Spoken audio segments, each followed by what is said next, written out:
8.1 start कर रहे हैं बच्चों। सो पीछे जो थ्योरम्स बताए गए हैं आपने उसको रिवीजन कर लिया होगा, तो ये चीज़ें अच्छे से समझ में आएगी आपको। तो चलो पहला क्वेश्चन है 8.1 का।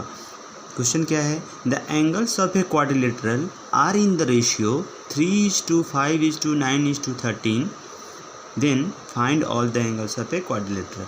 मैं अगर बोलूँ कि ये हमारा एक क्वाड्रिलेटरल है, मैं ऐसे रफ फिगर बना रहा हूँ यहाँ पे, देखो मुझे नहीं पता ये कैसा है, मैंने पैरेललोग्राम टाइप बना दिया है, बट कुछ भी हो सकता है।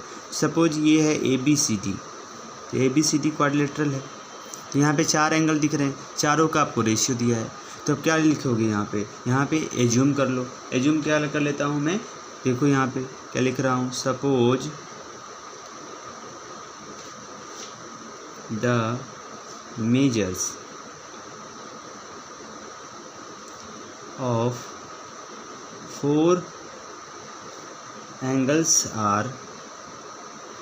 एंगल्स ऑफ क्वाड्रिलेटरल लिख देते हैं, क्वाड्रिलेटरल आर।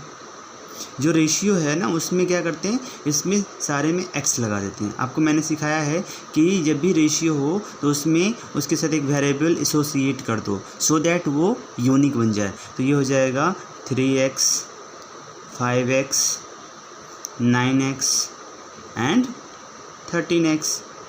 तो मान लो ये A है, ये है 3x, B हो गया कितना 5x, C हो गया 9x और D हो गया 13x।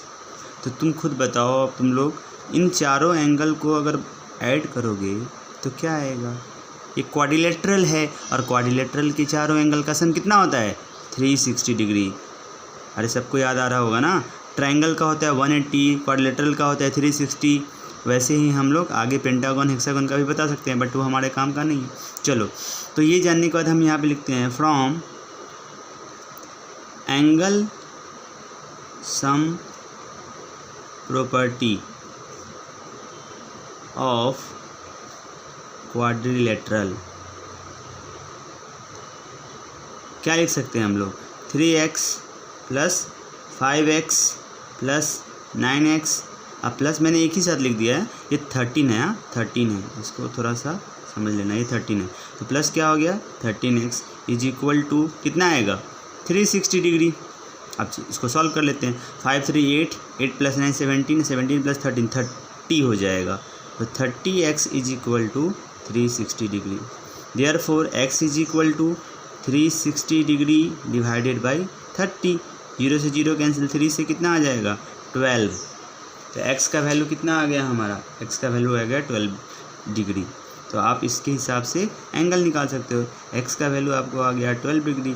तो अब आपको पता है एंगल्स क्या है, तो देयरफॉर लिख सकते हो एंगल्स ऑफ क्वाड्रिलेटरल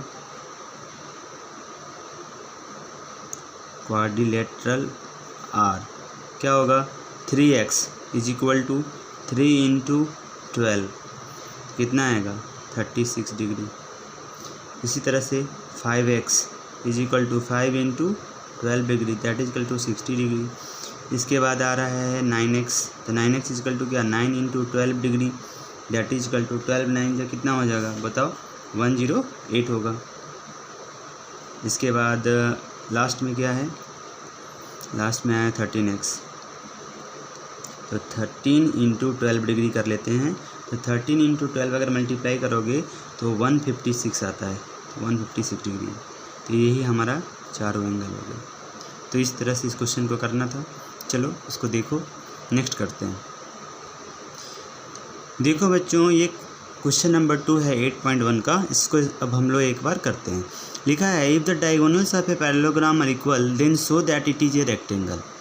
अगर एक पैरेललोग्राम देखो मैंने बनाया है पहले आपको दिखाने के लिए ऐसा कि रियल में ये पैरेललोग्राम का फिगर आप लोग ऐसा समझते हो, लेकिन मैं बोल रहा हूँ कि इसमें जो अगर AC है और इस BD को देखो, थोड़ा AC भी बड़ा लग रहा है, लेकिन ऐसा कर दिया जाए कि ये दोनों इक्वल हो जाए। मतलब जैसे यहाँ पे अगर डायगोनल बनाया जाएगा, अगर आप गौर से देखना तो इस केस में जो डायगोनल्स बनेंगे, मान लो कि यहाँ का डायगोनल जो बन रहा है दैट इज़ BD, ये BD, और अगर ये AC यहाँ से जो बन रहा है AC, अगर तुम देखो ये अगर इक्वल हो जाए, है ना, ये यहाँ से गया है, तो ये अगर इक्वल हो जाए तो ये बोल रहा है ऐसे केस में ये रेक्टेंगल बन जाता है।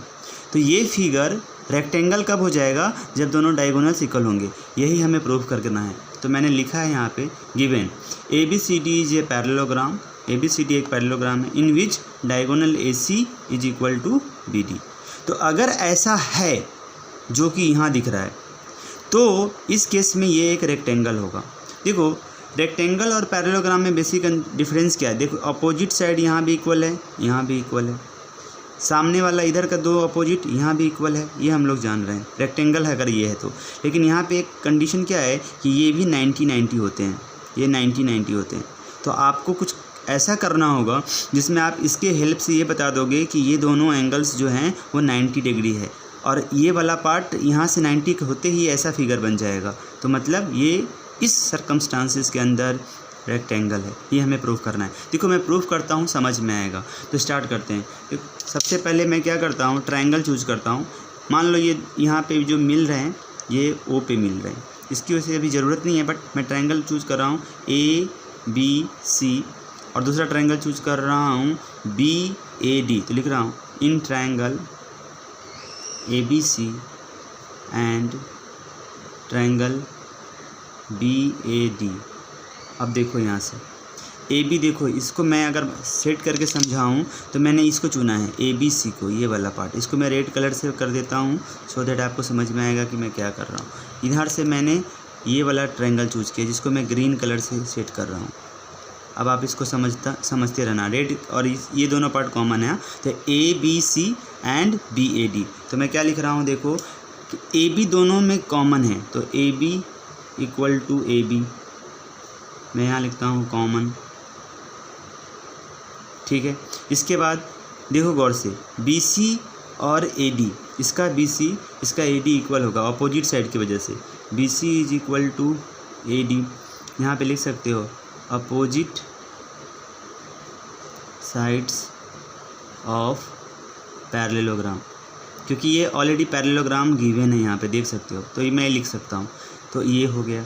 अब ये एक कंडीशन दे के रखा था AC is equal to BD, इसको भी यूज कर लेते हैं। AC इस ट्रायंगल का, BD उसके साथ इक्वल है, AC इक्वल टू BD। ये क्या है, गिवन है। तो देखो ये भी साइड है, ये भी साइड है, ये भी साइड है, तो क्या बोल सकते हो, therefore triangle ABC is congruent to triangle BAD। Criteria कौन लगेगा, SSS लिख देना, क्राइटेरिया ऑफ कन्ग्रुएंसी। नाउ यहाँ से SSS लिखने के बाद अब आप करोगे क्या, आपको चाहिए क्या, समझो। मैंने इस ट्रायंगल को कन्ग्रुएंट क्यों किया, क्योंकि ये पैरेललोग्राम है और मुझे पता है कि ये जो एंगल है और ये एंगल, इन दोनों का सम 180 होता है। हमने पढ़ा है कि adjacent angles of parallelogram are supplementary. Supplementary मतलब कितना, 180 डिग्री। तो अगर A और B दोनों ही एंगल अगर आप मिल जाए किसी तरह से रिलेशन इनमें, तो आप इसका यूज कर सकते हो ये वाले पार्ट के लिए। तो ये मिल गए यहाँ पे। देखो अगर ये वाला ट्रायंगल और ये ट्रायंगल कन्ग्रुएंट है तो ये एंगल और ये एंगल इक्वल होगा बाई CPCT। तो by CPCT, therefore by CPCT मैं क्या लिख सकता हूँ, इसका मैं शॉर्ट में लिखता हूँ एंगल A और यहाँ से शॉर्ट में लिखता हूँ एंगल B। ये सबको समझ में आना चाहिए, ये दोनों इक्वल हो गए। और आप देखो ये किससे आया, CPCT से मैंने लिख दिया। मैं ऑल्सो लिख सकता हूँ angle A plus angle B, वैसे आप पूरा नाम लिख सकते हो DABCBA, तो मैं शॉर्ट में लिख रहा हूँ, इज इक्वल टू 180 डिग्री। लिख सकते हो या नहीं लिख सकते हो, क्यों लिख सकते हो, लिखो यहाँ पे ये को इंटीरियर एंगल है और आपको पता होना चाहिए को इंटीरियर एंगल कैसे बनता है। इसको थोड़ा सा एक्सटेंड करो, इसको थोड़ा सा एक्सटेंड करो, ये इधर से एक्सटेंड करो, इधर से देखो ये दोनों लाइन पैरेलल हो जाएंगे और ये ट्रांसवर्सल होगा। अगर मैं ऐसे दिखाऊं ये ट्रांसवर्सल है, ठीक है, इसको ऐसे समझो, और मैं यहाँ पे ऐसे दो लाइन रखूँ तो आपको दिमाग में आएगा। देखो गौर से दोनों पेन के ऊपर में देखो, यहाँ पे और यहाँ पे देखो, दो एंगल क्या बनेंगे, को इंटीरियर। तो ऐसा ही तो बन रहा है ना यहाँ पे, ये और ये, तो क्या बन गया, को इंटीरियर। अब बस ख़त्म, एंगल A और एंगल B इक्वल है तो angle A plus angle B की जगह पे एंगल A रख देते हैं, इज इक्वल टू 180 डिग्री हो जाएगा। चलो थोड़ा सा ऊपर चलते हैं, मेरे पास प्लेस कम हो रहा है। तो यहाँ से क्या लिखोगे, यहाँ से 2 एंगल ए हो जाएगा, 2 angle A is equal to 180 degree, और 2 एंगल ए 180 डिग्री है तो एंगल ए कितना हो गया 180 degree divided by 2 that is equal to 90 degree. सबको समझ में आना चाहिए। और angle A equal to 90 degree है तो एंगल बी भी क्या होगा, angle A equal to angle B equal to 90 degree हो गया। रियल में 2 एंगल 90 डिग्री हो गया। मैं आपको बताऊं कि अगर एंगल ए 90 है तो देखो एंगल सी भी 90 होगा, क्योंकि opposite angle of parallelogram equal होते हैं। यहाँ से देख सकते हो, मैं थोड़ा सा फिर से ऊपर आता हूँ। देखो एंगल ए 90 अगर आ गया मतलब ये, तो सी भी 90 होगा। क्यों होगा, opposite angle of parallelogram are equal. तो ये वाला एंगल डी और एंगल बी भी तो इक्वल होगा, क्योंकि मैंने एंगल बी भी 90 बता दिया। तो मैं आपको एक सिंपल सा बात बताऊं, यहाँ लिख सकते हैं, क्या लिख सकते हैं यहाँ पे, क्या देखो कि ये जो angle A equal to angle B आया, तो यहाँ पे ये भी लिख सकते हैं, if one angle of parallelogram is 90 degree then all other angles are also 90 degree. Hence जैसे ही मैंने 90 प्रूफ कर दिया, मतलब ऐसा प्रूफ कर दिया, हेंस क्या हो जाएगा, A B C D is क्या हो जाएगा, बोलो ना, पैरेललोग्राम। और सॉरी पैरेललोग्राम नहीं, रेक्टेंगल, गलत रेक्टेंगल, क्योंकि हमें तो प्रूफ क्या करना है। देखिए आप ऊपर में जाके देखिए, पैरेललोग्राम दिया है, A B C D rectangle proof करना था, तो हम लोगों ने यहाँ पे रेक्टेंगल प्रूफ कर दिया। तो इस तरह से जहाँ पे भी जो पार्ट आपको समझ में नहीं आया होगा आप मुझसे पूछना। मैंने एक एक चीज़ बताया है, वापस से पीछे जा कर के जहाँ पे नहीं समझ में आया फिर से एक बार देखो, समझ में आएगा। बहुत आसानी से मैंने समझाया है, धीरे धीरे करके। पूरा कंडीशन ये था कि पैरेललोग्राम है, डायगोनल इक्वल हो जाएगा तो क्या होना चाहिए, रेक्टेंगल। फिर मैंने सारे कंडीशंस को एक एक करके एक्सप्लेन किया है, तो आप इसको रिवाइज करो और बताना डाउट होगा तो। चलो थर्ड क्वेश्चन करते हैं। देखो बच्चों, थर्ड क्वेश्चन इस तरह से है, so that if the diagonals of a quadrilateral bisect each other at right angles then it is a rhombus. इससे क्या समझते हैं हम लोग, ये ए बी सी डी आपको रोम्बस जैसा दिख रहा है, लेकिन आप मान के नहीं चलो अभी रोम्बस है। ये हमें बाद में ऐसा प्रूफ करना है कि ये रोम्बस है, तो ये दिखने में रोम्बस जैसा लगना चाहिए, इसीलिए मैंने ऐसा बना दिया। बट अभी ये A B C D quadrilateral है, क्वाड्रिलेटरल। ओके, तो बोल रहा है अगर इसके डायगोनल्स बाइसेक्ट कर रहे हैं, मतलब ये और ये आपस में इक्वल है, O A equal to O C and O B equal to O D. तो बोल रहा है अगर ऐसा है, साथ में ये जो एंगल्स दिख रहे हो यहाँ पे, ये एंगल सारे के सारे 90 डिग्री है, ठीक है। तो बोल रहा है कि अगर ये ऐसा है तो ये एक रोम्बस होगा। तो ये चीज़ मैंने लिखा है, given A B C D is a quadrilateral in which diagonals A C and B D bisect each other at O, that is O A equal to O C and O B equals to O D. देखो यहाँ लिखा है। और also क्या दिया, ये 4 angles क्या है, 90 है, क्योंकि बाइसेक्ट 90 पे कर रहे हैं तो 4 90 बना रहे हैं। तो देखो इसका नाम मैंने लिखा है सी ओ डी, यहाँ पे डी ओ ए ओ बी बी ओ सी, सब लिख दिया है मैंने कि 90 है। अगर ऐसा है तो प्रूफ करना है A B C D is rhombus है, ठीक है। तो चलो प्रूफ स्टार्ट करते हैं। प्रूफ में कैसे क्या करोगे सो समझो, करना कैसे, मतलब क्वेश्चन समझ में आ गया, फिर उसके बाद स्टार्ट करने से पहले सोचो, टारगेट सेट करो कि क्या करोगे। Okay, A B C D तो क्वाड्रिलेटरल है, क्वाड्रिलेटरल का कोई प्रॉपर्टीज है ऐसे जनरल में ले नहीं सकते। अगर पैरेललोग्राम होता था या कुछ और होता तो उसके बहुत सारे प्रॉपर्टीज यूज़ कर सकते थे, बट यहाँ तो क्वाड्रिलेटरल दिया है। तो जो गिवन दिया है ना वो बहुत इंपॉर्टेंट है, इसको सोच करके दिमाग में मतलब ये स्ट्राइक करना चाहिए कि क्या करेंगे। ओके, मैं क्या करने वाला हूँ, मैं सोचता हूँ कि अगर ए बी सी डी को रोम्बस प्रूफ करने से पहले पैरेललोग्राम प्रूफ करता हूँ। देखो इन जनरल जितने भी क्वाड्रिलेटरल हैं, रोम्बस, स्क्वायर, रेक्टेंगल और ये पैरेललोग्राम तो है ही, इन सब का अगर देखो ये सब पहले पैरेललोग्राम है, बाद में ये कुछ है, थोड़ा और स्पेशल करते हैं उसको तो कोई रोम्बस बन जाता है, कोई रेक्टेंगल बन जाता है। तो समझो इस चीज़ को, पैरेललोग्राम करने से क्या फ़ायदा होगा। पैरेललोग्राम करने से सबसे पहली बात हमें रोम्बस प्रूफ करनी है ना, तो रोम्बस के सारे साइड्स इक्वल होते हैं, ये हमें लाना है। जब हम पैरेललोग्राम प्रूफ करेंगे तो ये दोनों अपोजिट और ये दोनों अपोजिट, पहले वो दोनों इक्वल हो जाएंगे। ठीक है। जब ये दोनों इक्वल हो जाएंगे फिर उसके बाद क्या करने वाला हूँ मैं एक काम करूँगा, एक ट्रायंगल AOB ले लिया मान लो और ट्रायंगल COB ले लिया, मतलब आजू बाजू वाला। ऐसे तुम कोई भी दो एडजेसेंट ट्रायंगल ले सकते हो। इसमें जो 4 ट्रायंगल बन रहा है ना उसमें से कोई 2 ले सकते हो। जैसे ये ले लिया और ये ले लिया।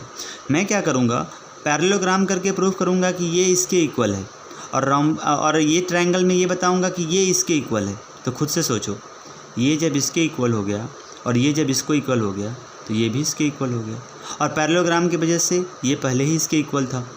तो अगर तुम कंपेयर करोगे तो पता चला सब इक्वल हो गया, और जैसे सब इक्वल हो गया रोम्बस प्रूफ हो गया। तो चलो इसको मैं आपको थोड़ा सा 2 मेथड यूज करके बताता हूँ, समझना यहाँ पे। देखो मैं पहले आसान वाला बताता हूँ, एक स्टेटमेंट यूज करता हूँ। क्या लिखता हूँ, देखो, इफ़ द डायगोनल्स, ये बात हमें पता होनी चाहिए कि if the diagonals of a quadrilateral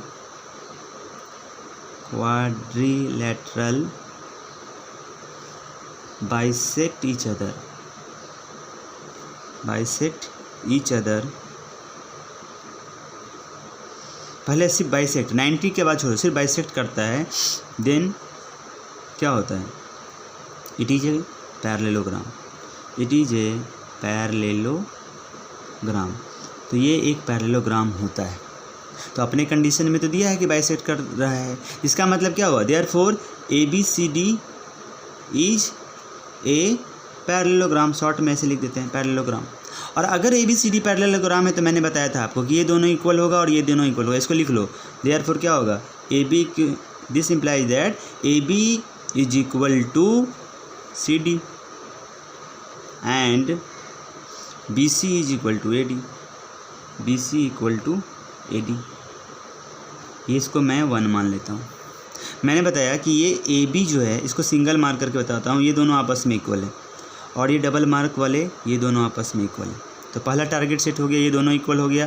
अब मैं बोल रहा हूँ कि मैं इन दोनों को इक्वल कर दूंगा, तो सिंगल मार्क और डबल मार्क मतलब ये दोनों इक्वल हो जाएंगे। तो ये इसके इक्वल तो है ही, ये इसके इक्वल भी हो जाएगा क्योंकि सामने वाला इसके इक्वल है, और सब आपस में इक्वल हो जाएंगे। तो यही चीज़ मैं करने वाला हूँ। तो अब मैं क्या करूँगा, अब मैं ट्रायंगल जो बोला था आपको कोई भी ले सकता हूँ, मैं ये दोनों ले रहा हूँ, आप चाहे तो ये दोनों ले सकते हो, आप चाहे तो ये दोनों ले सकते हो, कोई भी दोनों, तो कोई भी 2 ले सकते हो। अभी मैं ले रहा हूँ triangle AOB and triangle COB। चलो लिखेंगे, in triangle AOB and triangle COB। इस ट्रायंगल में हम लोग क्या देख रहे हैं, सो देखो, सबसे पहले देखना OB दोनों में है, और एक चीज़ देखना, ये 90 डिग्री जो दिया था ना वो हमें अभी यूज करना है। तो मैं यहाँ से क्या लिखने वाला हूँ, पहले देखो OA यहाँ पे है, OC वहाँ पे, ठीक है। तो मैं लिख रहा हूँ OA इक्वल टू OC। बोलोगे कैसे सर, ये गिवन है। दूसरा, अगर ये एंगल को देखो और ये दोनों 90 डिग्री दिया है, देखो यहाँ पे, तो इसका नाम AOB है, इसका नाम BOC है। तो मैं ऐसे लिख रहा हूँ, एंगल BOC लिखो या COB लिखो, तो मैं लिख रहा हूँ angle AOB is equal to angle COB। बोलोगे क्या है, तो बोलो लिख सकते हो यहाँ पे ईच 90 डिग्री, ठीक है।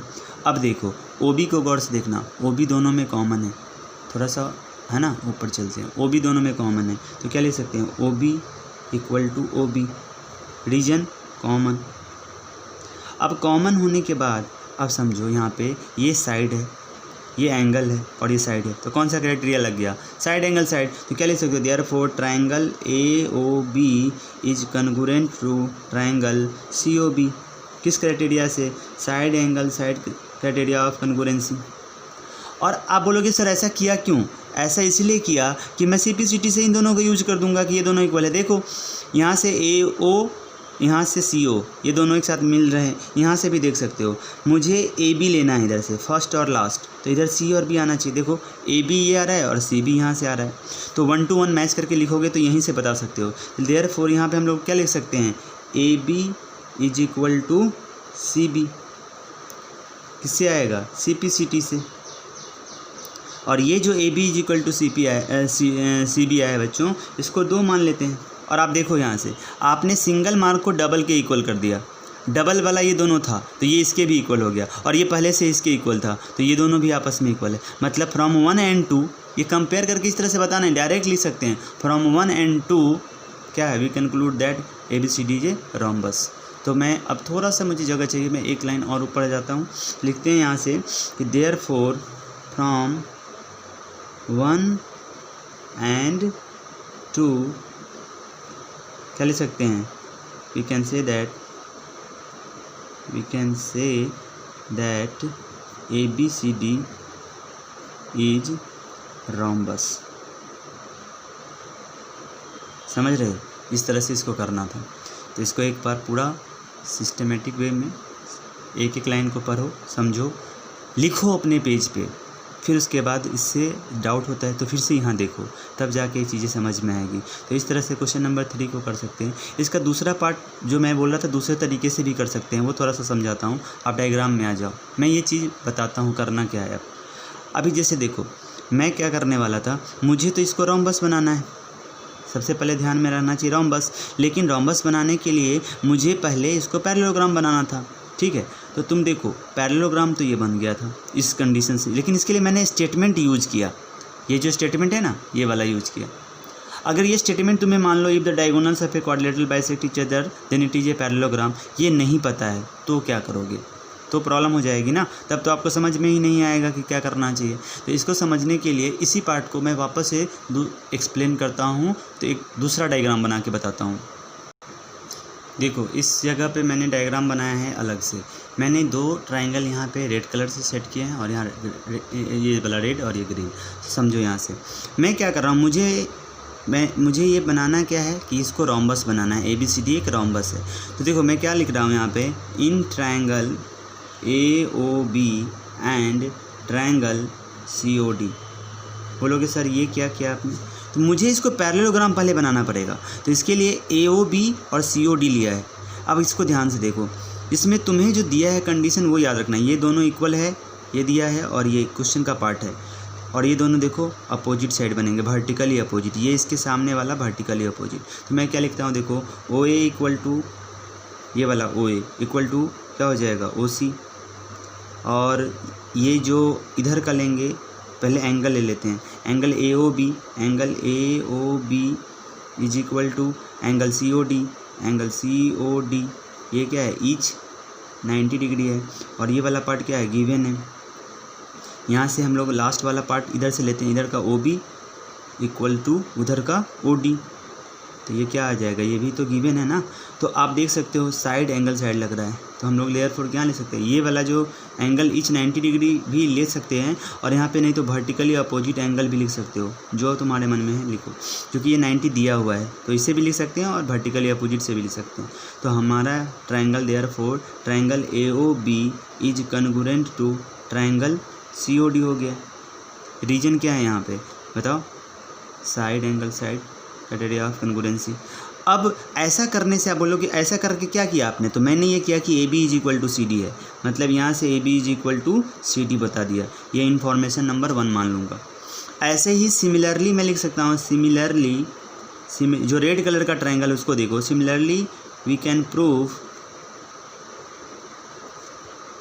है ना, क्या प्रूव कर सकते हैं, सिमिलरली वी कैन प्रूव क्या, ये जो साइड है BC डबल मार्क और ये AD ये भी इक्वल है, BC इज इक्वल टू क्या बोलो AD। और ये किस ट्रायंगल में, मैं ट्रायंगल भी लिख देता हूँ, आप लिख सकते हो सिमिलरली इन ट्रायंगल कौन सा BOC एंड ट्रायंगल, यहाँ से लिख सकते हैं DOA, triangle DOA। Similarly in triangle BOC and DOA we can prove BC equal to AD। तो मैंने डायरेक्ट लिख दिया, यहाँ से इक्वेशन नंबर 2 मान लो, इसको इन्फॉर्मेशन 2 हो गया, पहला हो गया। अब देखो सिंगल मार्क ये दोनों है, ठीक है, और ये दोनों डबल मार्क है। तो अभी मैंने ये चीज़ फ्रॉम 1 and 2 क्या हुआ, फ्रॉम 1 and 2 अगर आप बोल सकते हो ABCD हमारा पैरेललोग्राम हो गया, ABCD इज पैरेललोग्राम। जनरली ये लाइन लिखने की ज़रूरत नहीं है, दोनों साइड्स इक्वल है, फिर इसको हम लोगों को पैरेलल करने की ज़रूरत पड़ेगी क्योंकि ये क्वाड्रिलेटरल दिया हुआ है, तो ये लाइन हम लोग नहीं भी लिख सकते हैं, सीधे सिमिलरली फ्रॉम 1 and 2 की जगह पे इसको ऐसे भी रहने दो, अभी ये लाइन यूज नहीं करते। अभी हम लोग ये चीज़ सिर्फ बता दिया है कि सामने वाला दोनों इक्वल है, ठीक है। अब ये दोनों इक्वल करने के बाद इसको रखो। अब ये पैरेललोग्राम है, इसकी बात अगर हम लोग करेंगे तो इसके साथ और भी चीज़ें मुझे बतानी पड़ेंगी। क्या ये दोनों पैरेलल है, मैं ये बताना चाह रहा हूँ, लेकिन मैं उसको बता सकता हूँ कैसे। देखो सिम्प्लिसिटी से ये वाला एंगल और ये वाला एंगल इक्वल होगा, तो अल्टरनेट एंगल हो गया ना। तो अल्टरनेट एंगल इक्वल होते तो लाइन पैरेलल होता है, तो ये सब कर सकते हो। बट हमें ये चीज़ समझाने के लिए ज़रूरत नहीं थी, मुझे सिर्फ इसको इक्वल दिखाना था, तो मैं इतना लिख दिया। और उसके आगे इसको पैरेललोग्राम मत प्रूफ करो रोम्बस। तो ये चीज़ रखो कि AB = CD है एंड BC = AD है। अब तुमको डबल मार्क और सिंगल मार्क वाले को इक्वल करना है, तो इसको कैसे इक्वल करोगे, ये टारगेट होना चाहिए। तो चलो इसको इक्वल कर लेते हैं। तो यहाँ से मैं यहाँ पे कट इसलिए किया हूँ कि मुझे पैरेललोग्राम प्रूफ करने की ज़रूरत नहीं है, समझो इस बात को। ये अगर तुम पैरेललोग्राम प्रूफ करके क्या कर सकते हो, ये कि आगे जा कर के फिर रोम्बस भी तो प्रूफ करना है।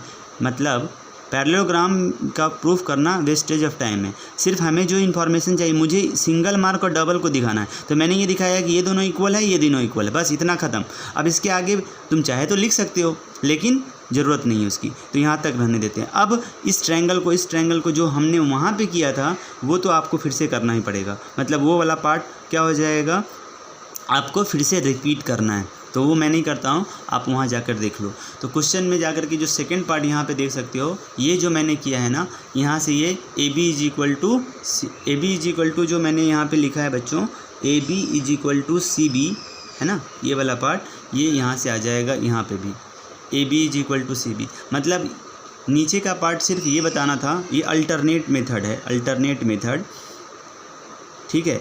इसको आप कर सकते हो ऐसे, इस पार्ट को समझने के लिए कि 1 और 2 जो है उससे हमें पता चल रहा है कि ये अपोजिट वाले इक्वल है।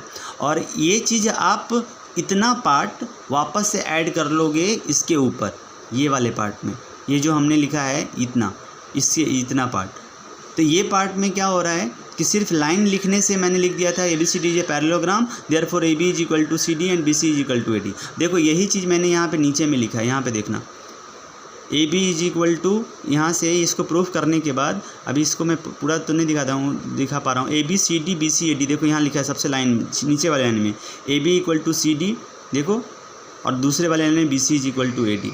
तो ये जो तुमने अचीव किया है ना, बस यही चीज़ तुम्हें ज़रूरत थी, यहाँ पे इसको 1 मान लेना। तो अब इसके बाद वाला पार्ट ये है वो यहाँ पे भी रिपीट होगा।